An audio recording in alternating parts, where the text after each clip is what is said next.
Hey everyone, and welcome to Generative Now. I am Michael Mignano, and I'm a partner at Lightspeed. AI has obviously exploded over the past few years. We have new startups, new products, new models, you name it. The world of AI feels very much like the wild, wild west right now, including how it's aligned with our goals. This week's podcast guest has a thoughtful perspective on what needs to happen to make AI safe. Verity Harding is the author of the newly published book, AI Needs You. It's a nuanced perspective on building policy around AI, encouraging public trust, and looking at past points in history, like the space race, the development of IVF, and the internet, as potential inspiration for AI alignment and safety. Time magazine named Verity one of the 100 most influential people in AI. She's the director of the AI and Geopolitics Project at the Bennett Institute of Public Policy at Cambridge. And she also runs the tech consultancy named Formation Advisory. Previously, Verity worked in UK politics before transitioning to working in tech and directing policy for Google's DeepMind. So take a listen to this conversation I had with Verity Harding about her book, AI Needs You, How We Can Change AI's Future and Save Our Own. Hey, Verity, so good to see you. Thanks so much for doing this. Oh, thank you for having me. It's great to be here. So there's so much I want to talk about with you. Obviously, I want to talk about your book, AI Needs You. Congratulations. But before we get into that, I thought it'd be really helpful to go through your background. You have an incredibly impressive background. You've been working in AI long before many of us probably ever really thought about it or started building in it. So, why don't you just take us back to the beginning and give us the story of Verity Harding? Sure. Yeah. Well, you're right. I have been in AI for a really long time. So it's been fun to see people kind of discovering it and getting excited about it, because that's really what drew me to working on it in the first place. My background, actually, I started off in politics. I began my career working as a political advisor to then Deputy Prime Minister Nick Clegg, who's obviously now president at Meta. And I worked on a bunch of different issues, everything from equal marriage and same-sex marriage to issues of national security. And actually, national security really is the link that ended up making me want to go and work more deeply in the tech community. And this is just before Snowden. And it was really clear to me there was this big gulf really between what kind of technologists in the tech community knew versus what the political classes and the sort of democratically elected representatives who were supposed to be overseeing and scrutinizing and regulating that technology understood.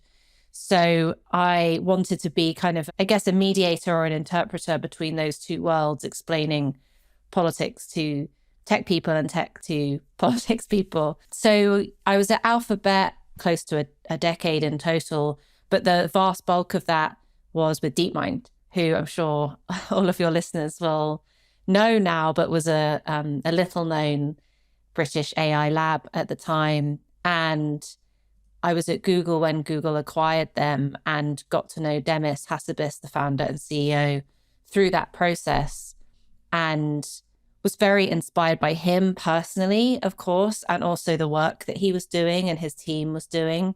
And it became really clear to me that all of the issues that I was interested about and wanted to work on when it came to technology, so technology for, improving the world and making it better, also technology for sort of supporting and defending civil rights and human rights rather than undermining them, was going to be made immeasurably better or worse by AI. And it was clear, Demis and his teams wanted to make it better, and I was keen to be part of that. So I went to DeepMind when it was, I think, just under 200 employees. And I set up all of the company's sort of policy work as global head of policy, and also co-founded the ethics and impact and society teams with sort of social scientist research, as well as our sort of civil society and academic outreach. And while I was there, I also co-founded the Partnership on AI. So it's been a long journey in the subject.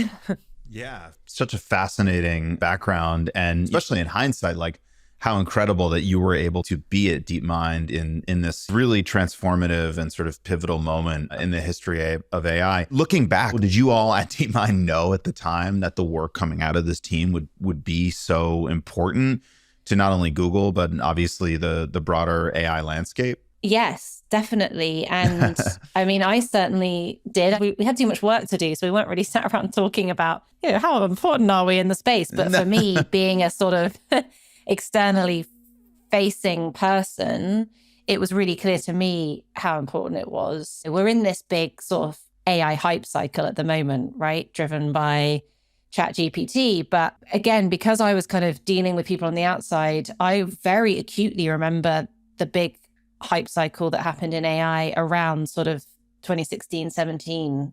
And it felt like being at the center of something very dramatic. I've said to sort of friends that are OpenAI now, like, I know how it feels, when you're in the center of it, because AlphaGo was such a huge moment. And I think it put AI, certainly the kind of latest iteration of AI, which DeepMind had pioneered or popularized or both, it really put that on the map, and it certainly put it on the political map. But this, I think, was the first time that people really started to engage with it seriously. And we also started to see big global powers engage with it seriously. So you had the outgoing Obama administration were doing some work on AI, which I was involved with. Then you had Xi Jinping in China in 2017 do his big declaration of China as an AI superpower by 2030. We had Canada and France with back-to-back G7 presidencies putting AI on the map. So yes, it definitely felt at the time like a big shift and very important, and that it was going to have a big ripple effect. Do you think at the time, did you all know kind of what the impact of AI would be on the world in the way that I think kind of everyone, or at least everyone in tech, understands now in sort of this post ChatGPT world? Did you all know it would get to that point? And did you know it would get to that point so much sooner than I think lots of other people realized? It's why I think Demis was so supportive and keen that we set up what was at the time called DeepMind Ethics and Society. And I think the name has probably changed now, but my team looking at really deeply engaging with the societal impacts of the work, because we knew, and Demis and others knew, that it would have a huge societal impact, that it was going to potentially affect everything, if we were successful. And so I think there was this kind of deep sense of responsibility towards that. I was very proud, to build a team that was, giving out grants to help grow the ecosystem of groups, looking and scrutinizing and understanding this technology, because we were really clear that it wasn't going to be something that we just did all by us, all on our own, that it shouldn't be and that it couldn't be. But definitely from the early stages, from the earliest days of my working there, it was all of this stuff that has taken everybody by surprise now is none of it has taken me by surprise, because we kind of knew what was coming. Perfect time to transition into talking about the book. Congratulations on the book, AI Needs You. Thank you. Incredible accomplishment. Also a really, really great title. Tell us a bit about that title and how did you land on that? I think I had written the book before we came up with the title. And I think we both felt, my editor and I, that it really symbolized what I was trying to do with it, which was to some extent demystify AI. It's not a manual and it's not a deep technical breakdown, because people had already written those. But it is, I think, an attempt to say to people that AI is for you. It's for everyone, and everybody has just as much of a right to have an opinion and an instinct about what they want to see from AI as the next person. You don't actually have to be a deep technical expert or in the community to have your voice be important and your opinion be valid. So while the bulk of the book is really a political history of science, saying, what have we done when it comes to transformative technology before, and what can that teach us for AI? I think the overarching message for people is that, AI is a technology, and throughout history, we have seen that science and technology are imbued with the values of that sort of culture and society at the time. So, you see that the prevailing culture and the prevailing community and the prevailing politics shapes science and technology as much as science and technology shape society and culture. It's more typical to think about the second of those, right? To think about how the Industrial Revolution changed our society and changed our working patterns. And that's true. But also the technology that gets built, that gets funded, that gets prioritized, that gets regulated, that gets widely disseminated, that is also hugely influenced by what's going on in society at the time. And I think you can take a really positive message away from that, which is, human input and control, our ability to shape to some extent the forces that technology brings to the forefront. And if we can see that we do have this role, that we can shape the technology, then what kind of values do we want to shape it with? And what kind of society do we want to see? What sort of society do we want to build? I think it gives you agency. And a concern I've had in the debate from the past couple of years is I think we've taken a step backwards in terms of frightening people when it came to AI. And if people are scared, then I think they're disengaged. And I think if they're disengaged, then we both get a worse outcome because there's less diverse viewpoints involved in shaping things, but also there's less trust in the technology. So it's kind of bad for builders and innovators to have a suspicious society that's rejecting the technology as much as it is for, society at large in terms of making sure that technology is appropriately sort of shaped and guided.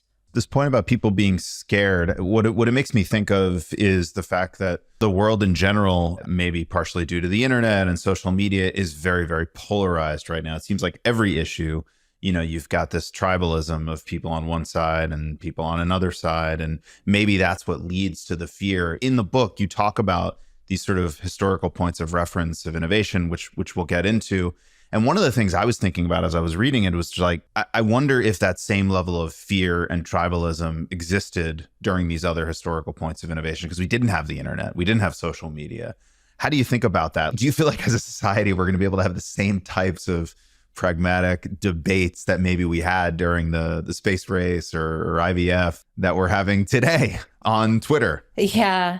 Look, I think you're very perceptive and right to say that we're a very divided society at the moment, and that reflects not only in our conversations about AI, by the way, but in AI itself. Sure. The thing that's really clear to me after all of this historical research is that, as I said, given the fact that the political culture of the time affects the technology so deeply, that there's no wonder really that the AI community feels very divided at the moment. Of course it is. It's just reflecting back what is happening in society at large. Exactly. Given that AI is just us, right? It's just us. It's us building it. It's us using it. It's us guiding it. Of course, it's reflecting back to us. It's holding a mirror up and we're seeing ourselves, which is, a very divided, polarized society, a very mistrustful society, particularly in our institutions, and, a very unequal society. So I think we have to be really mindful of that and really aware of that if we want to try and wrestle it back. Right. We need to listen to each other and talk to each other and communicate and trust each other and all those kinds of things to ensure that this goes in the right way ultimately. In terms of, whether societies were as polarized back then in these other historical examples I use, the answer is yes, definitely. I mean, you're right, we didn't have social media, but even without that, it's very, very divided. I mean, the space race, which is the first example, comes out of society kind of in the US, riven with division because of the Red Scare, the House Committee for Un-American Activities, this Cold War-induced fight against communism when people were, shopping in their colleagues and neighbors and, accusing people of being communists. And it was, very, very fraught. In the second example, which is IVF and human embryology research in the UK particularly, this all happens under the Thatcher government. And the Thatcher government was very controversial. And there were huge divisions in UK society at the time based around economic decisions, that the Thatcher government had made. So I think we definitely have been in this position before, and doesn't make things easy by any stretch, but it doesn't mean that sort of thoughtful, committed people can't reach out across those divides and still try and make progress. I thought the historical points of innovation that you cite in the book, so the space race, IVF, you also talk a lot about the internet as one of the examples, were really, really interesting. And I think looking back, obviously these are hugely inspiring moments in history, right? In the history of innovation and humanity in general. And the space race, as you highlight, the motivations early on were more about war than peace. I'm curious, the historical moment that I feel like a lot of people do talk about now, you even see this in pop culture through films like Oppenheimer, is the development of the atomic bomb. I think one of the reasons that people often make the comparison to the development of the atomic bomb is that they believe that there's sort of this global AI arms race right now. If you really think through the game theory of it all, at least somebody is always going to be accelerating here, and thus everyone must be accelerating. Why is that right or not right in your mind? I think you're right about that. There's this sense that AI is somehow like the atomic bomb because the only narrative that we can sort of impose it onto is one of a Cold War arms race, essentially, or a wartime arms race of some kind. I think it's an unhealthy analogy to choose. I think it's not very relevant to AI today. I mean, AI can be used in weaponry, but it's not a weapon. I think it's a example that makes people switch off because it just seems so sort of frightening and outlandish. I think it distracts from the very real issues that we have to think about when it comes to AI and control and regulation by making it seem that it's this issue that can only be controlled in some sort of, international arms control type forum. So I think actually the idea that there's this AI arms race has gained a lot of traction over the past few years. And I have this new project at Cambridge called the AI and Geopolitics Project, which is trying to provide alternative frameworks for AI on a geopolitical level. So, as you say, if we talk about AI in a geopolitical context at all at the moment, it's one of competition and nationalism and antagonism and, arms. And of course, when people talk about AI arms race, they're not always talking about arms themselves, weapons. They're talking about just a sort of competition. But I think if you combine that with this sense that the atomic bomb is the only relevant example, or even is a relevant example at all, I think that's obviously where people end up going. But in actual fact, AI has hugely exciting potential to sort of uplift and inspire and change the world in really meaningful, exciting ways. And, it gives us a great deal of hope. At DeepMind, we were always thinking about, AI for science, AI for the scientific endeavor. How can it support scientists in the innovation that they're doing? How can we use AI to do things like AlphaFold, which is this great program from DeepMind that has helped unlock a hugely complex and time-consuming part of their process for biologists. What can we do for the climate crisis with AI? There was a paper written years ago by a bunch of really esteemed people in the community about how AI could help the climate crisis, but I'm yet to see anybody really, and certainly no national governments talking about AI in the geopolitical context for climate, something that ends up being a huge effort, a moonshot, if you will, a cooperation and collaboration between nations and companies. So I think it's a really unhelpful framing this arms race narrative, which if you accept it as true, then a bunch of other things stem from that, which I think can be quite unhelpful. One of them being you can't introduce any regulation because you might slow down companies building. Now, look, I'm actually not, even though I work in policy and politics, I don't want to see technology regulated too quickly or over-regulated by any stretch. But again, this is why I think the lessons from history are so important. What I really took away from the examples in the book, and I wrote about this a lot around the second example of human embryology research, that actually some some limits, some guardrails, some very carefully crafted regulation can actually enable companies and innovators to flourish and to thrive within kind of clear boundaries, essentially.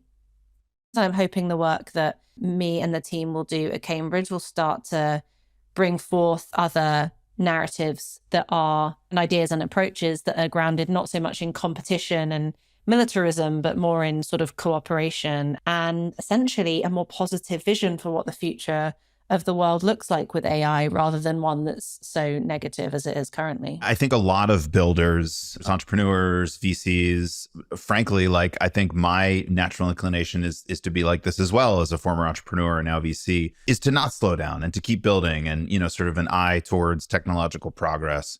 I guess what advice would you have for people like me or builders who feel that we shouldn't be decelerating from both a technology and geopolitical standpoints? Yeah, I don't want to see deceleration either. The reason I got into technology was because I've always believed in science and tech as sort of this incredible way that we progress as a society as we move forward. I mean, I wouldn't want to live 100 years ago. One of the reasons I wouldn't have the internet, and I can't go 5 minutes without the internet.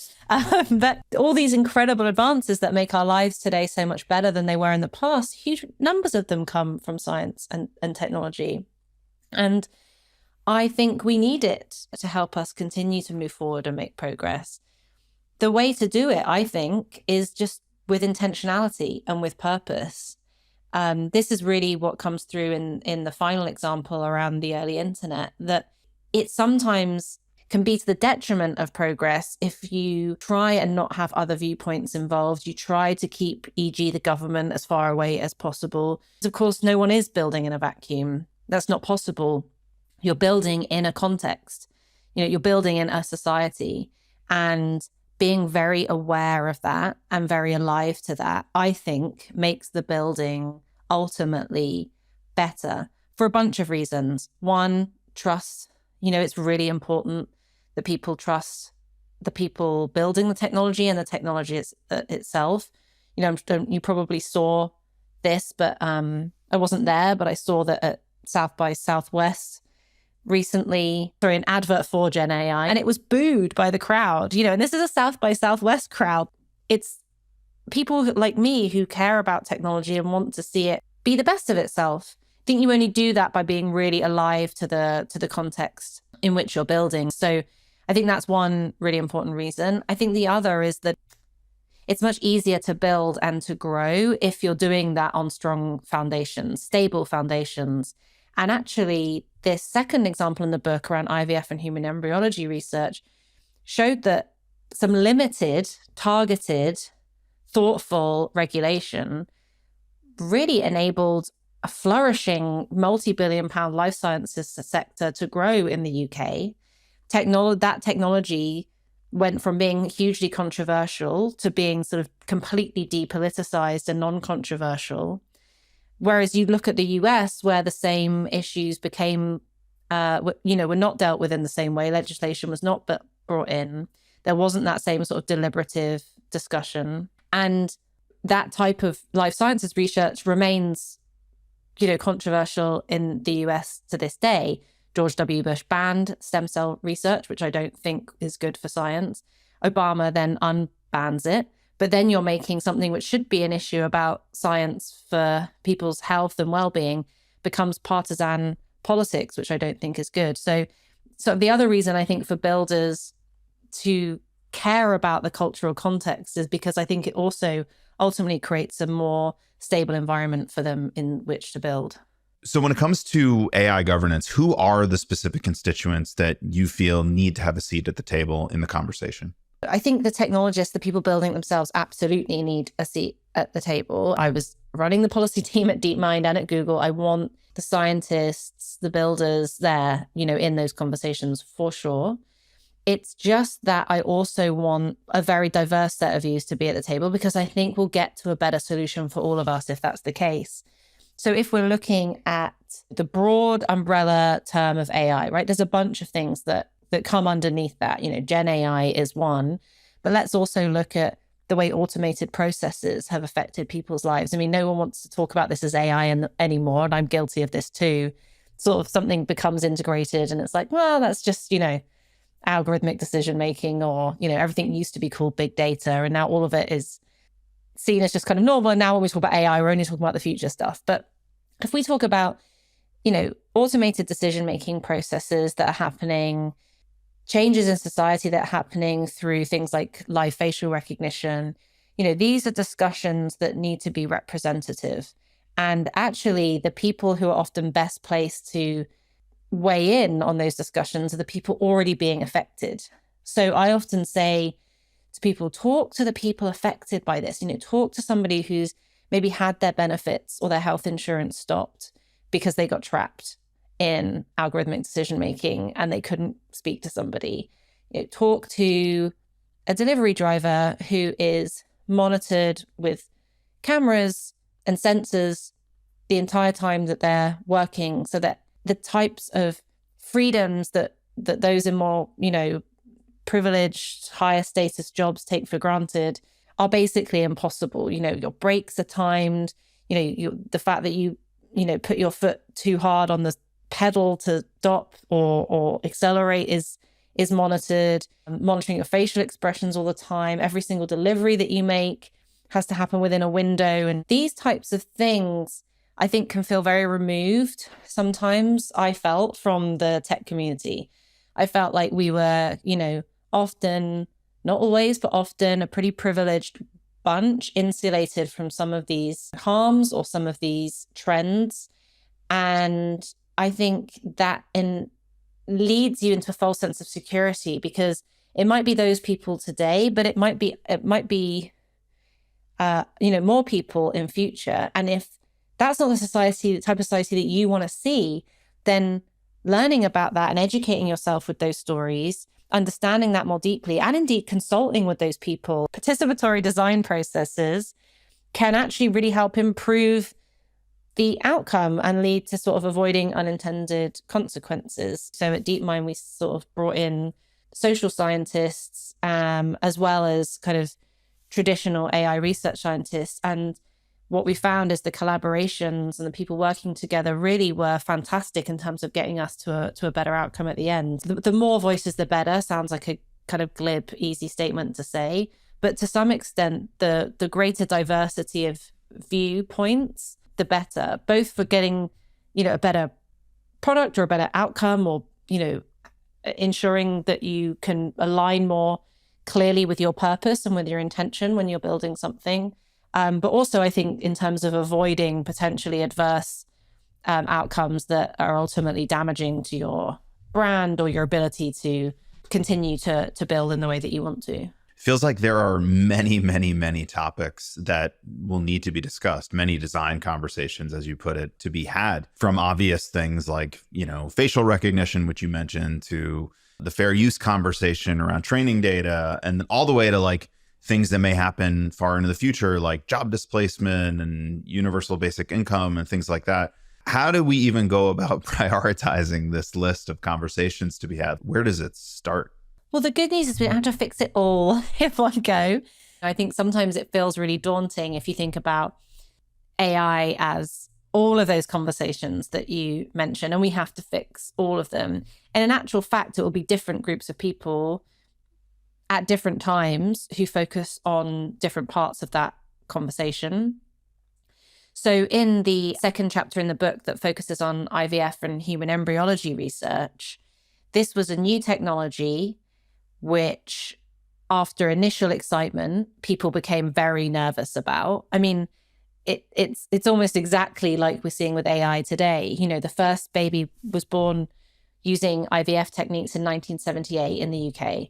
Everybody was super excited to start with. And then in the media and in broader discussions in politics and societal awareness, there was suddenly this concern.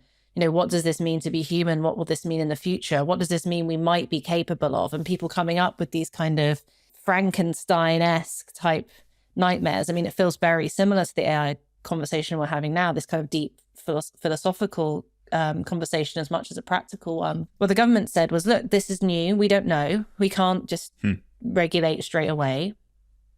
So we're going to kind of set up a kind of commission to look at it, a multi-stakeholder commission, which was led actually by a philosopher and social workers, legal scholars, representatives of the religious community, biologists, scientists, all together on this commission, consulted really widely up and down the country about things that were important, concerns that people had, potential exciting things that might come from this, the huge advances in tackling hereditary genetic diseases, for example, and produced what, after a few years of debate and discussion, became basically the gold standard globally when it comes to regulation of this space. And as I mentioned earlier, the US didn't. And while, the US life sciences industry is obviously also very strong, it is still a political football sometimes as an issue. I mean, you saw issues around IVF in Alabama just recently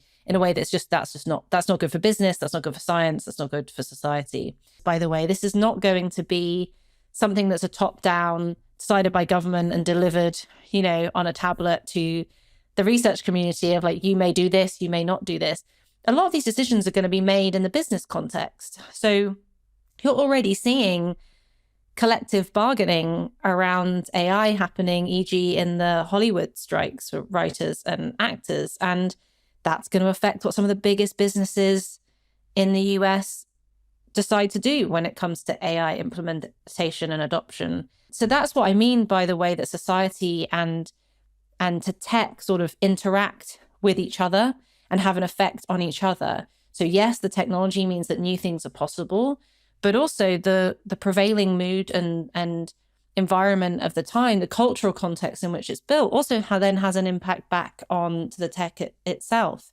So it's not, I think, something we have to think about. So, oh my gosh, it's this huge number of issues and I'm not sure I trust the government to deal with even one of them, let alone all of them. How is this possibly ever going to be solved? I think you'll see people sort of taking proactive action, sort of permissionless policy making in all different aspects of society straight away. And in some cases, I hope that does happen. I hope we can see people proactively moving forward with discussions about what they want to see, not least the people building it who get to decide right at the beginning, what am I doing this for? What's the intention of this? What's the purpose of this? Who am I consulting before I build it or while I'm building it? And that will alter the outcome just as much as regulation will. So the listeners to this podcast are obviously largely builders, entrepreneurs, engineers, designers, building products in AI. I think one of the things that scares that community about sort of more regulatory conversation about AI is this potential risk of regulatory capture, right? If there's more scrutiny on startups and founders building new technologies, naturally the companies and the teams with more resources, more influence can sort of weather that scrutinization storm a little bit better.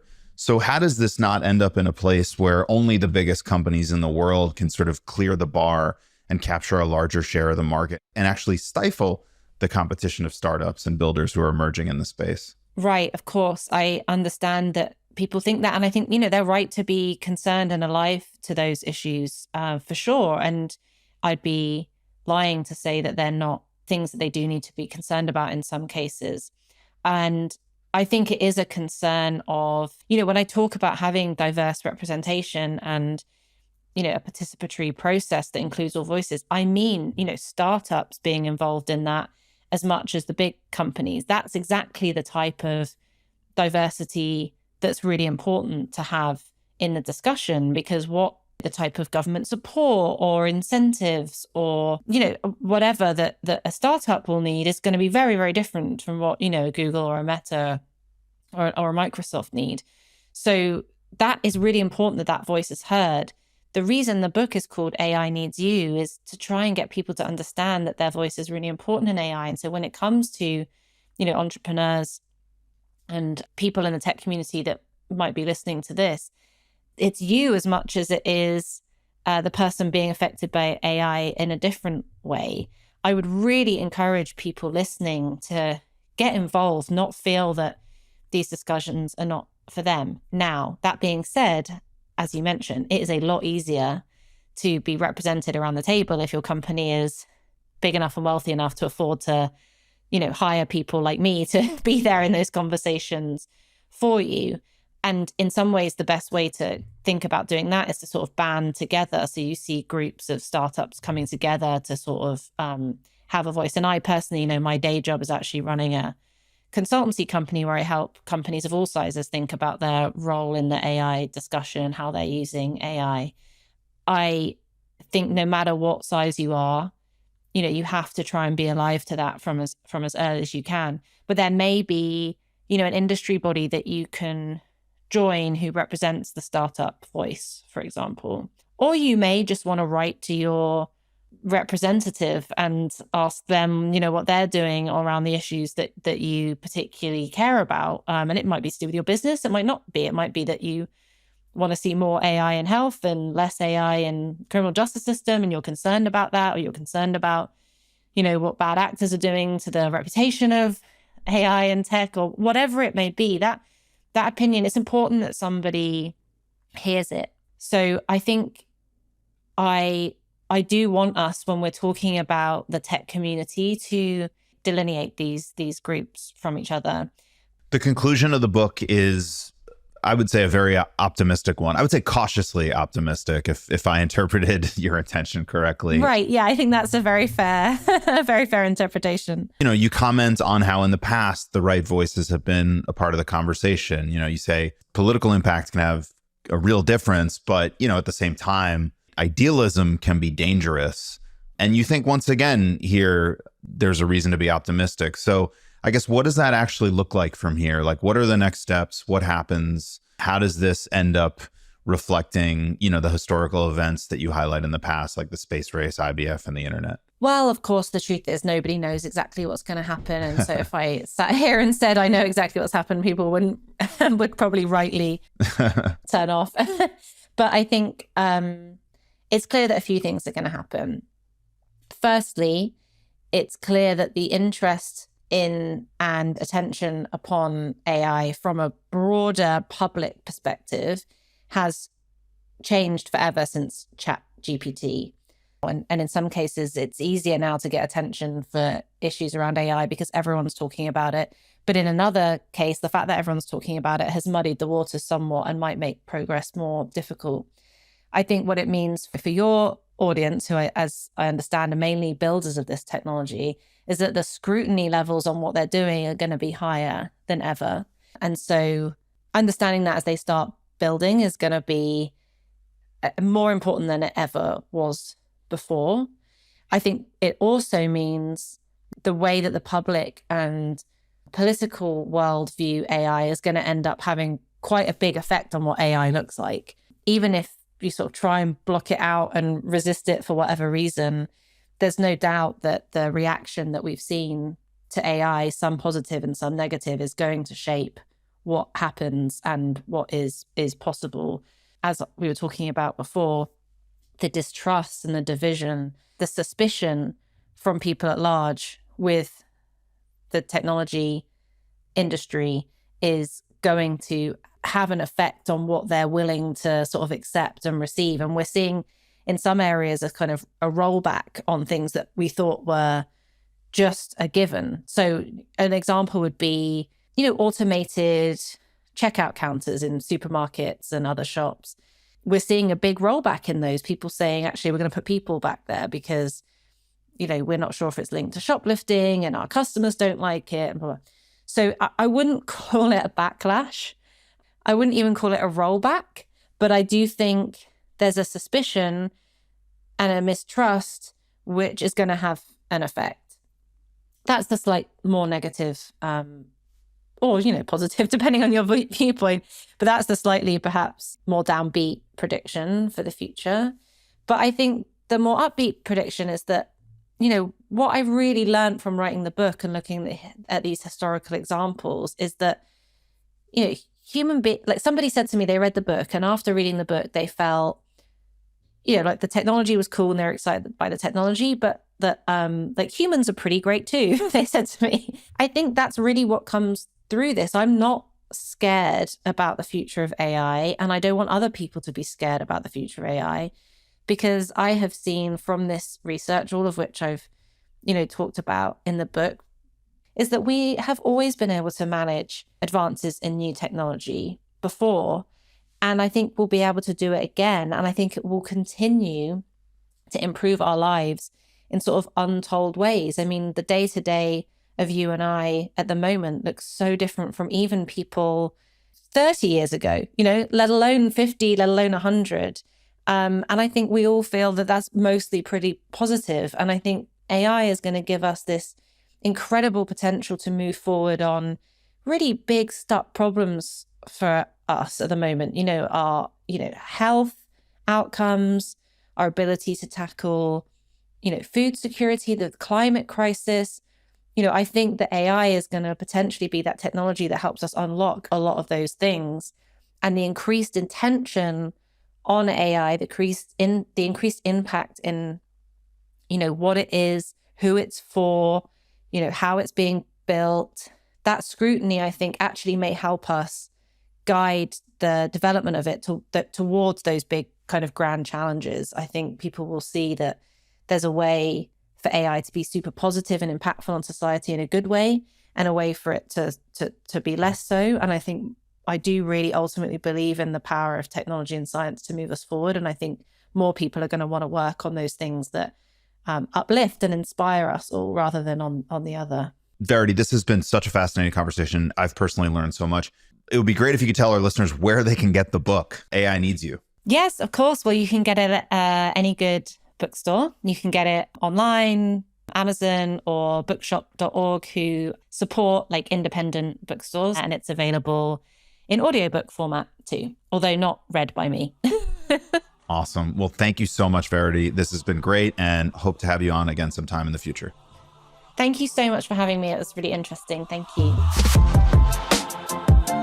Thanks so much for listening to Generative Now. If you liked what you heard, please do us a favor and rate and review this episode on Spotify and Apple Podcasts. That really helps. And of course, if you haven't already, please subscribe to the podcast.